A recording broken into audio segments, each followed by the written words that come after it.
Well, hey everybody, I'm John Redland, and with 2019 and this decade coming to a close in just a few weeks, I'm going to give you the first of many end-of-year shows that I'll be doing, a couple movie ones, but a lot of wrestling ones. And this is going to be my 20 least favorite wrestlers of 2019 list with some honorable mentions.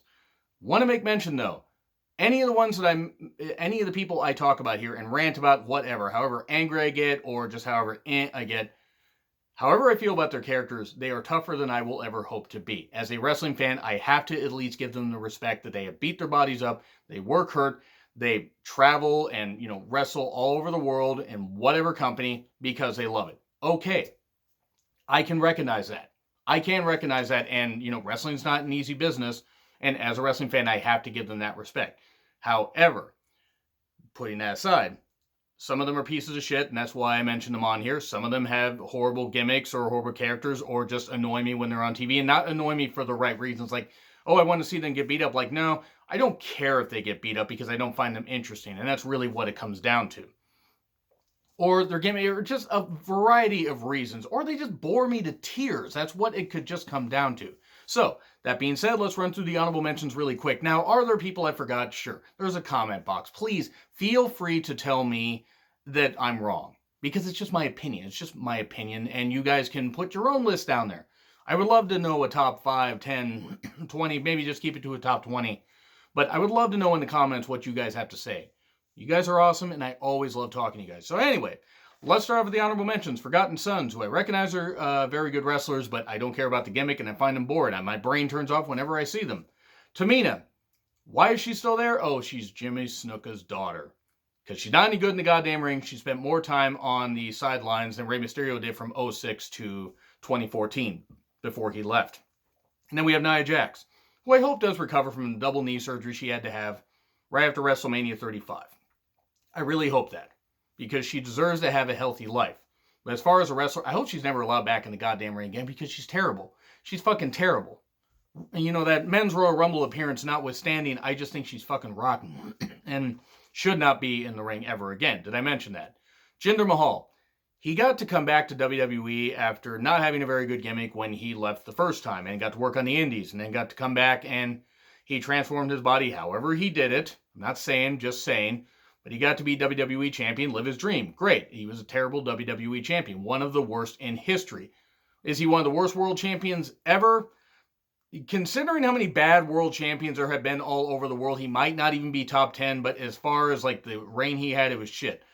Focusing on this year, I can't name anything he's really done. He's just been a jobber. That's really all he's been. Hopefully he recovers fully from the surgery that he had, but as far as the wrestler, I don't need to see him. He bores me to tears.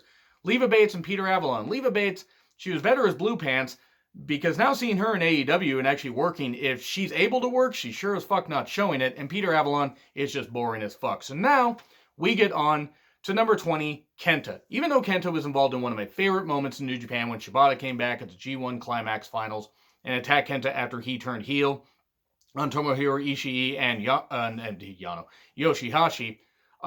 It would have been worse if he turned on Yano, because nobody would have liked that. Even though he was involved in that, and he had a world of hype coming with him when he came in at Dominion, and Shibata was like, hey, Kenta, this kind of stuff, just putting him in the G1 and all this, Shibata really putting him over. Even with the heel turn and him acting like, New Japan's beneath him, it's still not working. He's boring. It's just not, it's not that he can't work. I just don't like his character. I don't think his character is very interesting, and I'm sorry, I just can't buy into it. That being said, I'm not saying that he's not working hard, but I'm just not buying into it, and I just don't care. I just don't. Now we move on to number 19, TJP. As far as a wrestler, the guy is very good in the ring. We know what the P stands for. It doesn't stand for Filipino, let me say that much. The guy's a creep. I actually intentionally did not go to an indie show that he was going to be part of, because I didn't want to be in the same room with him. And quite frankly, he was a lot higher on this list, but then I realized that there are some people, for character-wise and whatever, that I dislike more. As far as, a person, I again, could not be in the same room with him, and did not even want to be in the same zip code with him. It's just, the stuff about him, and it turns out quite a bit of it's true. I didn't like watching his stuff in New Japan. And really, as far as a person, he should not be allowed in wrestling. He just shouldn't. It's like, fucking hell, I almost want to mention Teddy Hart on here. Because why the fuck would anybody want to employ Teddy Hart? Why would anybody want to employ TJP or Teddy Hart? That's the real question. Let's throw Teddy Hart in on here. Fucking hell, he gets fired from every goddamn company he works with because he's impossible to deal with. Because he's a piece of shit. And apparently isn't exactly the best guy either. So now let's get on to number 18. So I just threw two guys in there. Rowan. Look, Rowan's had a lot of injuries, and it's obviously kept him from realizing any potential he had. There was about that much. Rowan is just not interesting. I'm bored when he's on TV. He bores me. I did not care for that feud with Roman Reigns. It was not very good. And now they're currently doing this whole thing with a cage. And if you're watching this in the future and they reveal what was in the cage, excuse me for not having the kind of clairvoyance and the kind of vision to know what was in the cage. But just really, Rowan's just boring. That's why he's on here. Number 17, Carmella. Why is Carmella allowed to wrestle? Why? She sucks. She was a terrible champion last year. I got in massive fights with people on social media because of my opinion on Carmella. And then the whole thing of being, you know, Corey's side piece and everything, this kind of stuff. Because Corey has wandering eyes and probably is going to leave Carmella for somebody else. But anyway, that's a whole nother story for another day. Boy, I'm being really, really fun during this, aren't I? Carmella just isn't any good in the ring. She's just not. Is she the worst women's wrestler that they've had? No. No, she's not. Am I saying that she's the worst, you know, currently? No. She's down there because for all the attention she got for, you know, months and months, being Miss Money in the Bank and everything, that whole thing with Ellsworth, that was a great idea. And then cashing in and the whole thing with Asuka. But then even this year, the stuff with R-Truth, the 24/7 championship, it was just shit. And I'm sorry, Carmella just isn't interesting. She's just not. Carmella fans can shred me in the comments if they want. That's fine. Go ahead. You guys can like her. I don't. And now we move on to number 16, Alexa Bliss. She has regressed horribly in the ring. Now, she does not deserve the hate she gets for overcoming an eating disorder and that kind of stuff. She doesn't. She is excellent on the mic. She is excellent on the mic. In the ring, I don't give two shits about her in the ring. She has gotten so much worse. Now, could that be injuries? Could it be her being gun shy? Has she had to change up her style because there are certain things she can't do? I don't fucking know. But I know I'm not interested in any matches she's doing anymore. I haven't cared about any matches she's really in probably since, God, sometime in 2017. About the time I really gave up on Alexa was the whole Bayley, this is your life segment. I mean, and that wasn't her fault, but I kind of gave up on that. But especially in the last 2 years, but especially this year, she spent so much time on the sidelines, I totally forgot about her. And then she came back. Great. She was teaming with Nikki Cross. Okay. Nikki Cross deserves a whole lot better. But if her and Alexa get along, great. I find Alexa boring. I just do. She, again, does not deserve the hate she gets as far as, like, you know, overcoming that eating disorder and other stuff that she has gone through in life. But as far as in the ring, she's not very good. Number 15, Chase Owens. The second New Japan wrestler that I'm going to feature on here. Chase is very skilled in the ring. He's also a tag team wrestler for life because he sure as fuck is not an interesting wrestler when he's in a singles match. You want an example? Watch the U.S. title match he had against Juice Robinson, that is, for the New Japan Cup Finals. Watch that. It was one of the most overbooked, messy, ridiculous matches I've seen. And it just proved that Chase isn't worthy of getting a title shot, at least in a single capacity. Tag, 6-man tag, sure. But I get bored. I almost go to sleep when Chase Owens is out there. Who, again, is skilled in the ring. I'm not going to sit here and deny that. But honestly, I just don't find him interesting. Number 14, Lio Rush. Look, Lio, as far as skill in the ring, sure, okay, fine. I don't find him all that interesting. I find him to still be an insufferable gnat.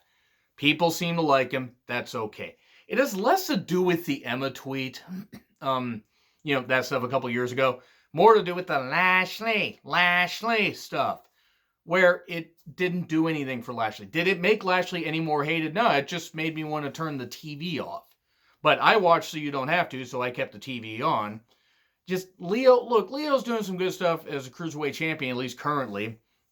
as a recording of this video, but I don't like him. I just don't. And he does not instill, like, any excitement in me. Can he do some cool flippy shit? Yeah, great. He can. Cool. Good for you. I also recognize that he has a wife and 2 kids to raise, and that's fine. He's doing it for his family. I guess they're trying to turn him into a babyface. I'm still not going to cheer for him. Am I going to wish anything bad happened to the guy? God, no. But I don't find him interesting. And I think that he's easily one of the worst cruiserweight champions they have going, because I just don't care. To be fair, though, the Cruiserweight Championship has not meant much of anything for a number of months, no matter who's held it, because they've turned 205 Live into a joke and have probably ended it. Or for the love of God, should have ended it, or just put it in Full Sail. Fucking hell. We get to number 13. A man that was originally higher on the list, and I decided to bump somebody else from this spot. Bully Ray. Why is Bully Ray still wrestling? Why is he allowed to book? Oh, wait, he's booking so he can give, a certain woman who never deserved to be in wrestling that will be mentioned higher on this list, a job, somebody that never should have even been allowed in the ring originally and only got there because, well, I'll get to that a little later. Bully Ray should not be wrestling in 2019. He just shouldn't. His heel work, okay. His heel work at times was fine. That stuff that he did at the G1 Supercard, I just didn't care about. I don't think anybody cared about.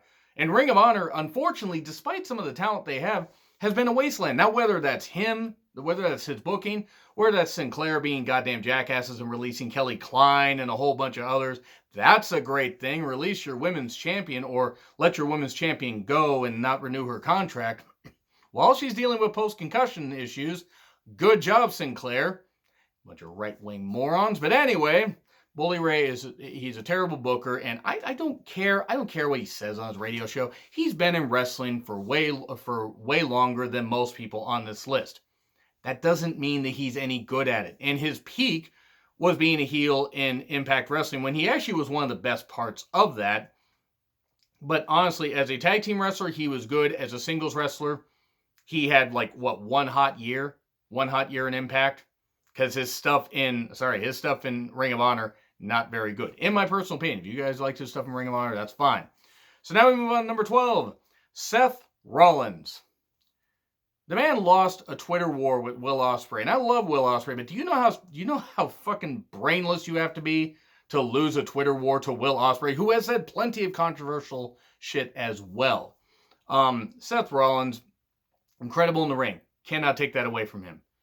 I don't care when Seth Rollins is on TV now. He was a terrible Universal Champion. It wasn't that he was responsible for the houses not drawing, house shows and tapings and that kind of stuff, and then also, the pay-per-views. That wasn't his fault. Because one wrestler is not going to move the needle anymore, because Vince McMahon is bound and determined to shoot everything in the foot, including anything good. But with Seth Rollins, he finally got his chance to be the guy. And pretty much where I soured on Seth Rollins after he was Intercontinental Champion last year, but when I really started to sour on the fact that he was never going to be the guy, back when he came back 3.5 years ago, when he attacked Roman Reigns, I think Extreme Rules, if I recall correctly, and he came back and they made him a heel. They made him a babyface. It would have worked a whole lot better. That being said, he was such a terrible babyface that I just got sick of him. I was happy to see him beat Brock Lesnar and figured, okay, we could have somebody else cash in on Seth Rollins, somebody that deserves the championship, but at least we got it off of Brock. But nope, they didn't do that. They made Rollins unlikable, horribly unlikable. He made himself unlikable, talking about how his paychecks are bigger. That's great, Seth. You might want to make sure that WWE keeps giving you the paychecks, because with your knees and with your attitude, I don't know if you're going to get any kind of money comparable once if you were to ever, want to leave WWE. So you better hope they keep giving you those paychecks.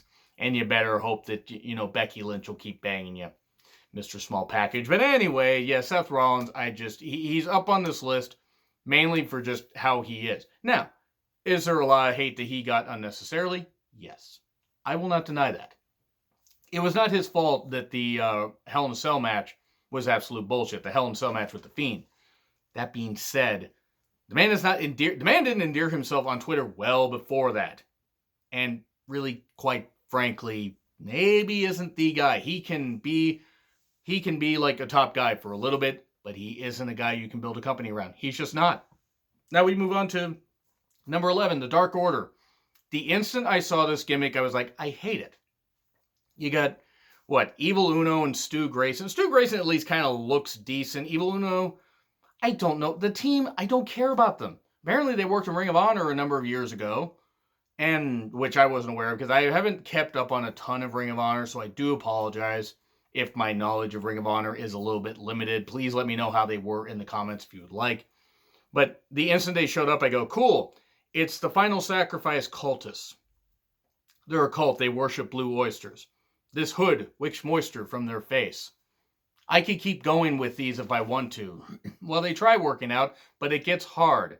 I'm trying to amuse myself because this gimmick is shit. When they first showed up, it was shit. Now they're trying to do a reset with this join the Dark Order thing, and I hate it. I hate it, and I'm not going to give it a chance. I'm sorry. They aren't interesting. They are not interesting people. Why are they being featured when there are so many hardworking people out there on the indies that deserve that spot? Am I saying that these guys aren't nice guys? Sure. They could be nice guys. They could be incredibly hard workers. I don't give a shit because I don't find the gimmick interesting.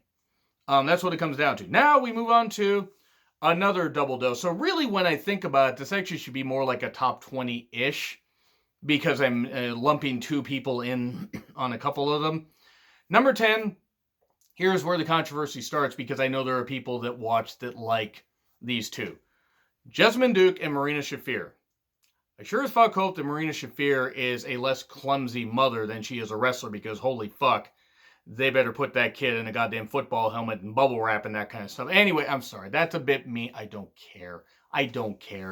Duke and Shaffir are rotten. They are rotten. Sure, they have a good presence if they stand still and don't do a fucking thing. Because, God, when they try moving, they almost trip over their goddamn feet. And you think, too, that apparently are athletic.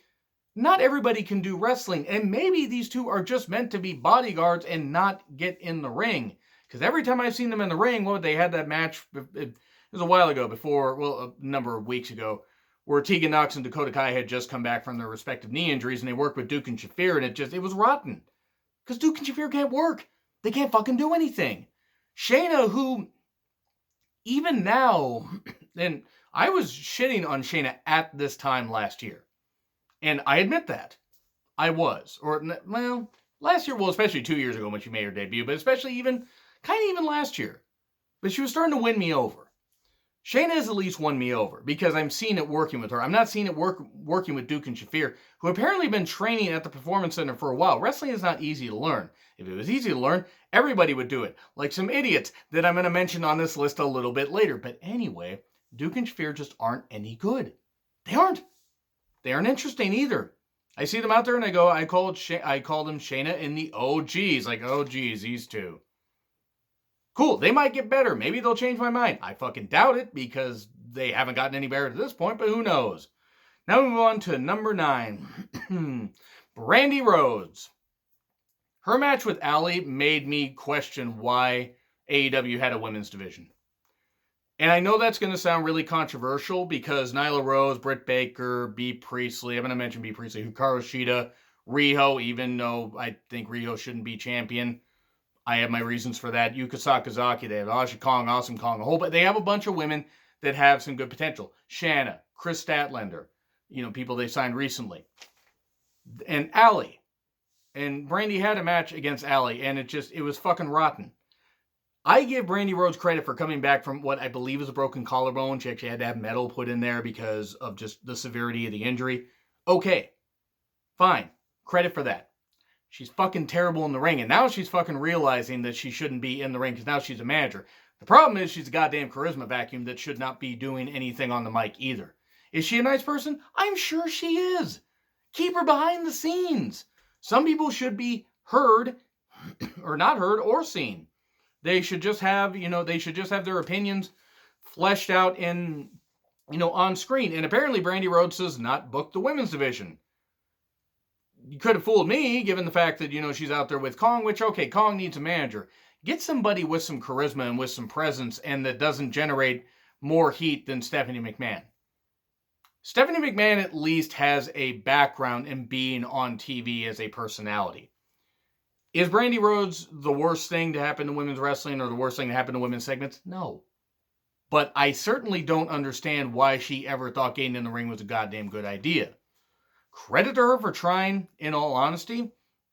But it was obvious from the very beginning, holy fuck, she's bad, and she only got worse. And that match with Allie, and Allie, who's not a world beater, can work with the right person, but is pretty good as a face or a heel, especially as a heel. That whole Demon Bunny thing actually, got over pretty well in Impact.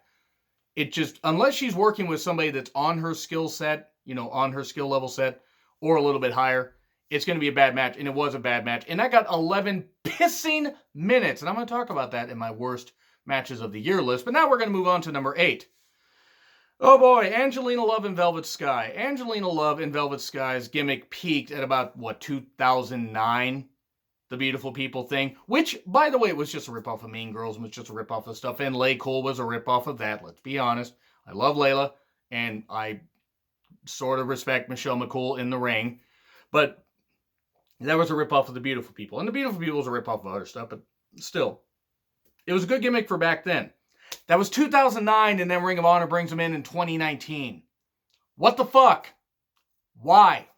Seriously, why? Why would you bring these two women that shouldn't even be in the ring anymore? At least Angelina is not that bad. Velvet, I don't know if it's because Velvet had to sleep her way to where she got, and that's what it is, because if it hadn't been for Chris Sabin or Bully Ray taking a liking to her, especially recently, there's no way Velvet would have ever gotten the opportunities, because her skill set does not match the pushes that she's gotten. Fucking hell, she sucks. She's gotten more. Now, she suffered injuries and has had to change her style. Okay, I don't know how the fuck she suffered injuries because I never saw her take any goddamn bumps. Angelina at least took some bumps. Velvet was fucking rotten and is still rotten. And apparently, they're still being featured, or at least Angelina's being featured on Ring of Honor TV. Why? Why is Ring of Honor trying to be 2009 Impact? Because 2009 Impact at least drew some money. Ring of Honor's doing nothing but pissing away money. And bringing in stale acts from a decade ago is the way to do it. I don't understand. It's like, it angers me because there are so many hardworking women that deserve a chance, and maybe they're nice. I don't fucking care. Apparently Velvet isn't very nice, from what I heard, but, just that's hearsay. Angelina, heard she's nice. I don't care. They're never going to see this. They both blocked me anyway, but even though I never tweeted directly at them, but it is what it is. Their sale date peaked 10 years ago. And that's what I'm saying. Madison Rayne, by the way, is great. Madison Rayne, member of the Beautiful People, she's great. Lacey Von Erich was the shits. But she knew to get out of wrestling and, just do something else with her life. And credit to her for that. Now we move on to number 7, who was originally further down this list, but he's jumped way up, Baron Corbin. Baron Corbin may be a nice guy, and I've actually seen him, I've seen when people have liked tweets from him, because that's a new feature on Twitter. If somebody likes a tweet, that will get, this person that you follow like this. Well, I don't care, but I've seen him do some stuff for some good stuff for fans. Credit to the man for that. The guy is an obvious charisma vacuum. And yeah, I'm using that again. His star peaked to me when he was still in NXT. And I found him interesting in NXT. Even into early 2016. First little bit on the main roster, him winning the Andre the Giant Memorial Battle Royal at WrestleMania 32, even though nobody gave a shit about WrestleMania 32, including the audience, because the audience had faded really quickly and had faded well before Reigns and Triple H started, and then they just started getting angry. Look, Corbin may be a nice guy, may not be. I don't know. He's attacked people before that don't like him, that criticize him, so I really don't give a shit what he says about me. I don't hate the man himself. I don't want anything bad to happen to the man. He is terrible. In the ring, sure, okay, he's serviceable. It was terrible to bring the King of the Ring idea back if you're just going to give it to him, because Constable Corbin was a bad idea, then him as the Raw GM was a bad idea, and now you got this. It's terrible. And whether he's just doing the material to the best of his ability that he's been given, or he's actually having a hand in writing this, if he's having a hand in writing this, he never needs to be allowed near a fucking microphone or near a ring again, because he's fucking terrible. But whoever is writing this stuff for him is absolutely atrocious. Now, I have seen him get a little bit too much hate, but again, he's decided to attack some people to criticize him, so whatever. I don't fucking care. why the fuck would it matter what if Baron Corbin thinks that he is so far above other people, and including other wrestlers on this list, if they think that they're, so above fans and stuff like that, don't acknowledge the fans. Brush off the hate. Rise above hate. It worked for Cena for a number of years. Of course, Cena drew more money than Baron Corbin and buried Baron Corbin at, what was it, like SummerSlam 2017, which I actually at the time I shit on. I kind of wish I hadn't. But really, what is interesting about him, and I'm recording this right after, by the way, the SmackDown, where he dumped dog food on, Roman Reigns. That was terrible. The whole, little baby dog barking, in that intro for Roman Reigns, that was terrible. Almost everything that Corbin has done in the past 2 years has gone to shit, has turned to shit.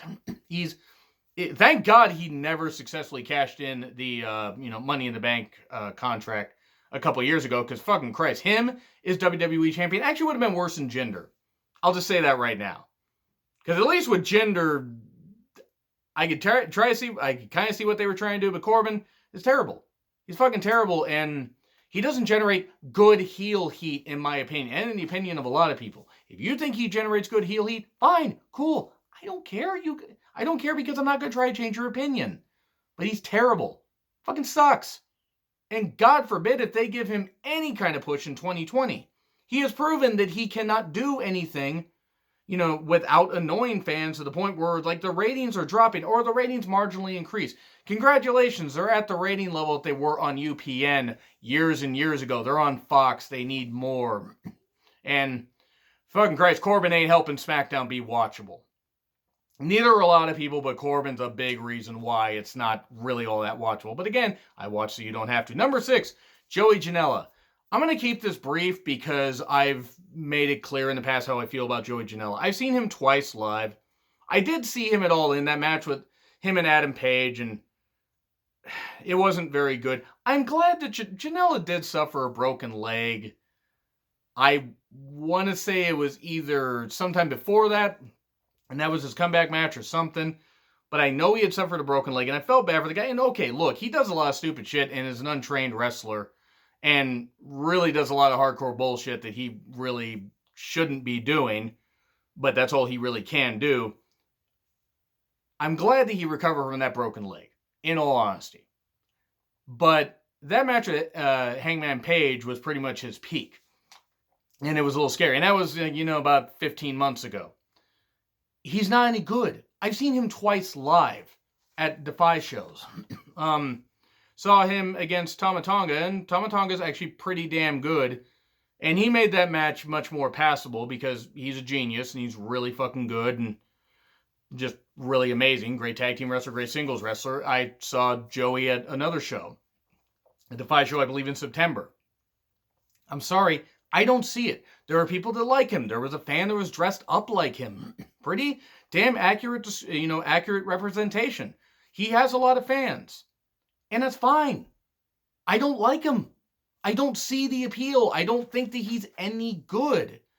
Do I think that he's as bad as some of his, harshest critics say? I don't know. There are sometimes I think that some critics go a little bit far. I think he sucks. I do. And that's my opinion. People can think otherwise if they want. So now, we move on to number 5. Marco Stunt. I'm sure he's a nice kid or a nice guy. I saw his brother at a recent indie show.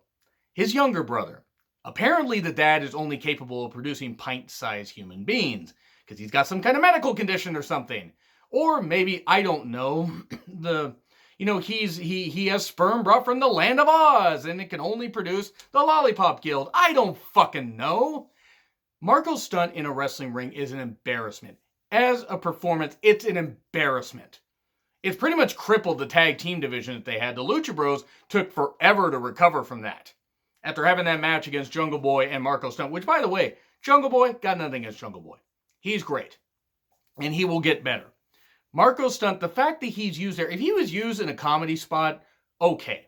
Used in a comedy spot once and then had shit beat out of him, fine. The fact that he's getting an offense on anybody is fucking ridiculous. You know why it's fucking ridiculous? Whether he's trained, whether whatever, he's another one that broke his leg on an indie show, and good that he recovered. Honestly, good that he recovered. Now, backhanded compliment, the guy's fucking rotten.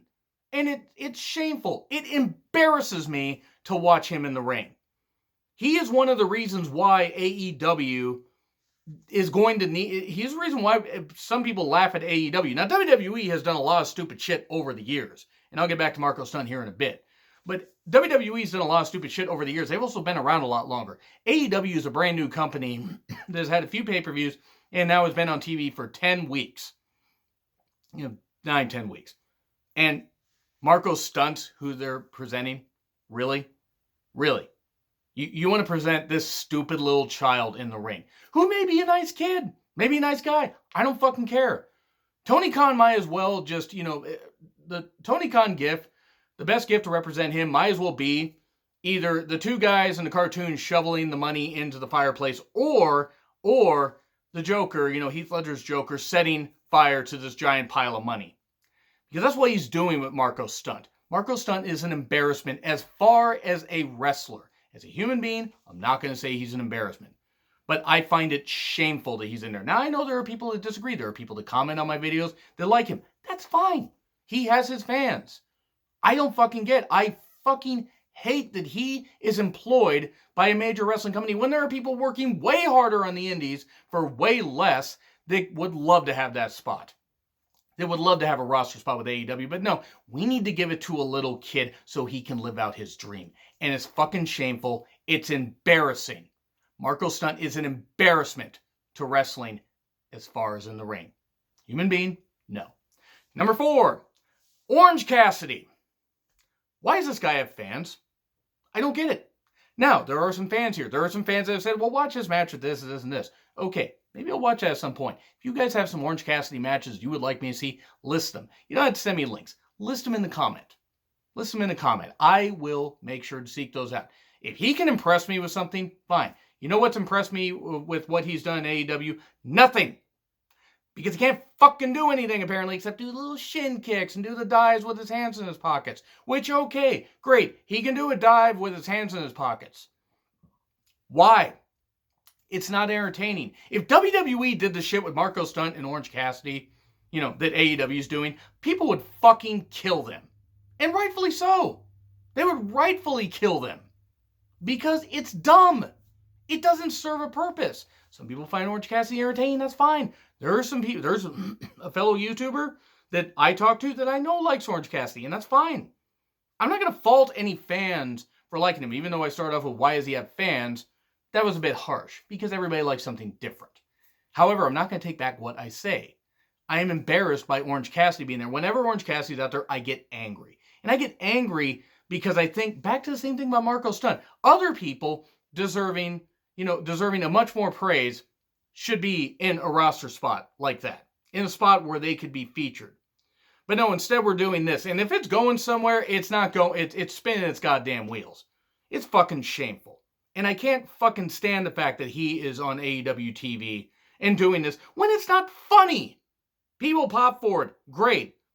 Guys like Marco Stunt and Orange Cassidy actually make me consider not going to an AEW show.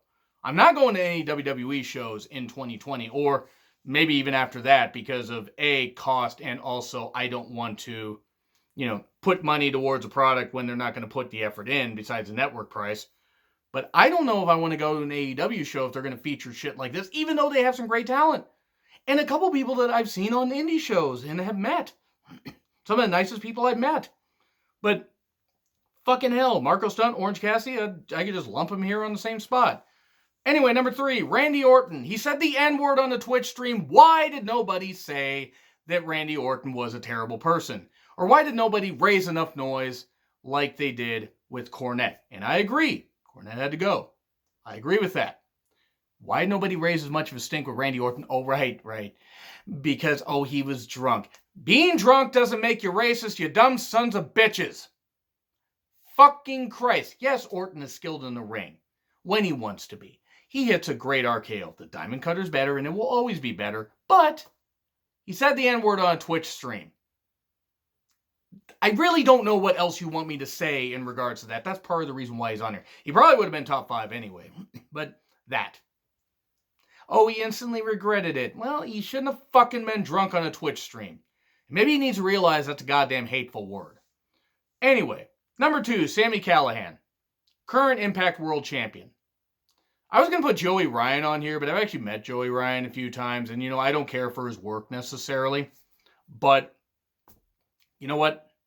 I don't consider what Joey Ryan does to be wrestling, and I didn't even factor him in on this list. Sami Callihan, though, is somebody they've been pushing. God knows why, because he's fucking awful. And they're building this thing with Tessa Blanchard, probably take the title off of him, which, okay. Tessa Blanchard can polish the shit off that title because, look, there have been some great Impact World Champions. Sami Callihan ain't it. I really should have waited to do my every Impact World Champion list ranked from worst to best, because Sami Callihan would have been at the bottom. He would have been below Albert El Patron. I don't know, Sami's a nice guy. I don't really give a shit. I don't care. He's a fucking rotten wrestler. He's a garbage wrestler. He nearly killed Eddie Edwards with that bat spot. He can't do anything in the ring properly. He's not very good. He wasn't very good as Solomon Crow. He wasn't all that great in Lucha Underground. He got a job at Impact. Look, I want Impact to succeed, but when they got some people like him and others on there, Rich Swann, just because the charges were dropped doesn't mean that something didn't happen. But anyway, Sami Callihan's a terrible world champion. He's worse than Jinder could have ever been. And number 1, Michael Elgin. Why the fuck is this guy not blacklisted? Let's just say this assault thing, that Meltzer leaked the name of the woman, and Meltzer deserves a special shout for being a piece of shit. Let's take that out of it. Let's say that didn't actually happen. I mean, I believe it did, but let's say it didn't happen. Charges were dropped, whatever. There's been a bunch of other shit that he's done he should not be allowed in a goddamn ring, and I was disgusted every time he was in a New Japan ring. But apparently they wanted to keep him. I don't know why. Don Callis is a fucking idiot for giving him a job, but whatever. Michael Elgin is a scuzzbucket. That's what he is. He's a goddamn scuzzbucket, a scumbucket. That's what he is. Whether he's good in the ring or not, and I can't take that away from him, he's fucking scummy. And that's where I'm going to leave it. Because I'm almost out of time. And guess what, guys? My head hurts. So anyway, agree, disagree with what I said. Like, share, subscribe. Twitter handle in the description. I'm John Retland. I'll see you soon.